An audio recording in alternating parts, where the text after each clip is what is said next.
ಇನ್ನು ದೀಪಾವಳಿ ಹಬ್ಬ ಹಾಗೂ 36ನೇ ಲಕ್ಷ ದೀಪೋತ್ಸವದ ಅಂಗವಾಗಿ ಬೆಂಗಳೂರಿನ ಮಲ್ಲೇಶ್ವರಂ ಬಳಿ ಇರುವ ಶ್ರೀ ಕನ್ಯಕಾ ಪರಮೇಶ್ವರಿ ದೇವಾಲಯದಲ್ಲಿ ಲಕ್ಷ ದೀಪೋತ್ಸವ ಆಚರಿಸಲಾಯಿತು. ಪ್ರಖ್ಯಾತ ಧಾರ್ಮಿಕ ಮುಖಂಡರಾದ ಶ್ರೀ ಅರಳು ಮಲ್ಲಿಗೆ ಪಾರ್ಥ ಸಾರಥಿ 36ನೇ ಕಾರ್ತಿಕ ಲಕ್ಷ ದೀಪೋತ್ಸವ ಉದ್ಘಾಟಿಸಿದರು.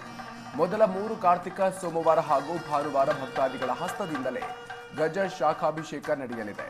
ಪ್ರತಿನಿತ್ಯ 3600 ದೀಪಗಳನ್ನು ಬೆಳಗಿಸುವ ಮೂಲಕ ನಿತ್ಯ ಸಂಜೆ ಗುರುವಾರ ಅಮಾವಾಸ್ಯೆಯವರೆಗೆ ಬೆಳಗ್ಗೆ ದೇವಸ್ಥಾನದಲ್ಲಿ ಶ್ರೀ ಕನ್ಯಕಾ ಪರಮೇಶ್ವರಿ, ಶ್ರೀ ವಿನಾಯಕ ಸಹಿತ ನವಗ್ರಹ ಸ್ವಾಮಿ ಮತ್ತು ಶ್ರೀ ಸತ್ಯನಾರಾಯಣ ಸ್ವಾಮಿ ಹಾಗೂ ಶ್ರೀಕಂಠೇಶ್ವರ ಸ್ವಾಮಿ ದೇವರ ಮೂರ್ತಿಗಳಿಗೆ ಪಂಚಾಮೃತ ಅಭಿಷೇಕ, ಮಹಾಮಂಗಳಾರತಿ, ತೀರ್ಥಪ್ರಸಾದ ವಿನಿಯೋಗ, ಸಂಜೆ ದೀಪಾರಾಧನೆ ಹಾಗೂ ಕಾರ್ತಿಕ ಸೋಮವಾರದ ಪೂಜೆ ನಡೆಯಲಿದೆ.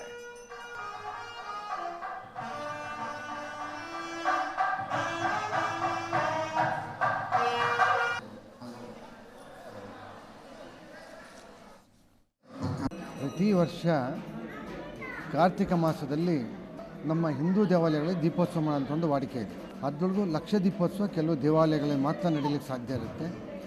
ಇದು ಬೆಂಗಳೂರು ಮಲ್ಲೇಶ್ವರದಲ್ಲಿ ಇರುವಂಥ ಕನ್ಯಕಾ ಪರಮೇಶ್ವರಿ ದೇವಸ್ಥಾನದಲ್ಲಿ ಕಳೆದ 36 ವರ್ಷಗಳಲ್ಲಿ ನಡೆಸ್ಕೊಂಡು ಬರ್ತಾಯಿದ್ವಿ. ಸಾಮಾನ್ಯವಾಗಿ ಲಕ್ಷ ದೀಪೋತ್ಸವ ಒಂದು ದಿನ ನಡೆಯುತ್ತೆ. ಆದರೆ ನಮ್ಮಲ್ಲಿ ಪ್ರತಿನಿತ್ಯ 3600 ದೀಪಗಳನ್ನು ಪ್ರತಿನಿತ್ಯ ಬೆಳಗೋದ್ರ ಮೂಲಕ ಲಕ್ಷ ದೀಪೋತ್ಸವದ ಆಚರಣೆ ಮಾಡ್ತಾಯಿದ್ದೀವಿ. ಇದರ ಜೊತೆಗೆ ಈ ವರ್ಷ ಮತ್ತೊಂದು ವಿಶೇಷ ಮಾಡಿದ್ದೇವೆ. ಭಕ್ತಾದಿಗಳೆಲ್ಲರೂ ಕೂಡ ನೇರವಾಗಿ ಗರ್ಭಗುಡಿಯಲ್ಲಿರುವಂತಹ ಶ್ರೀಕಂಠೇಶ್ವರ ಸ್ವಾಮಿಗೆ ಅಭಿಷೇಕ ಮಾಡಲಿಕ್ಕೆ ಒಂದು ಅವಕಾಶ ಮಾಡಿಕೊಟ್ಟಿದ್ದೀವಿ.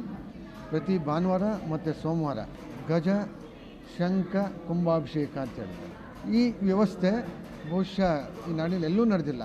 ಪ್ರಥಮವಾಗಿ ಗಜ ಶಂಖಾಭಿಷೇಕ ಕಾರ್ಯಕ್ರಮವನ್ನು ನಾವು ಈ ಕಾರ್ತಿಕ ಮಾಸದ ಪೂರ್ಣ ಭಾನುವಾರ ಮತ್ತು ಸೋಮವಾರ ಗರ್ಭಗುಡಿಯಲ್ಲಿ ನಡೆಸ್ಕೊಡ್ತಾ ಇದ್ವಿ.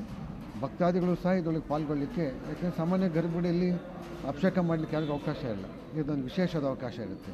ನಮ್ಮ ಈ ನಾಡಿಗೆ ಅತ್ಯಂತ ಚಿರಪರಿಚಿತರಾಗಿರುವಂತಹ ಧಾರ್ಮಿಕ ಮುಖಂಡರು ಆಗಿರುವಂತಹ ಶ್ರೀ ಅರಳು ಮಲ್ಲಿಗೆ ಪಾರ್ಥ ಸಾರಥಿ ಅವರು ಈ ಒಂದು 30